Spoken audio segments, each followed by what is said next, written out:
आज मी बनवणार आहे तिळगुळ आणि शेंगदाण्याचे लाडू। तर या ठिकाणी तीळ घेतलेले आहेत, एक वाटीभर गूळ घेतलेला आहे याच वाटीच्या प्रमाणाने चिरून, आणि शेंगदाणे घेतलेले आहेत। तर शेंगदाणे या ठिकाणी भाजून घेतले आहेत, तीळ थोडे गरम करून घेतलेले आहेत, आणि या ठिकाणी साली सकट शेंगदाणे मी वापरणार आहे, जेणेकरून या सालीमध्ये जे फायबर असतं त्याचा देखील आपल्या शरीराला छान फायदा होईल।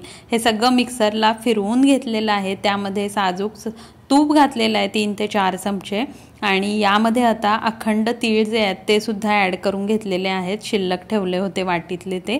आणि यावेळी जायफळ वेलदोड्याची पूड जरी घातली तरीही चालेल, त्यानं सुद्धा टेस्ट जी आहे ती खूप छान लागते। आणि हे जे तिळगुळाचे लाडू आहेत ते थंडीच्या दिवसात 2 तरी आपण डेली खाल्ले पाहिजेत। यामध्ये भरपूर फायबर असतं, आपल्या हाडांना बळकटी मिळते, रक्तप्रवाह छान होतो शरीरामध्ये, हिमोग्लोबिन वाढते, पांढऱ्या पेशी वाढायला मदत होते।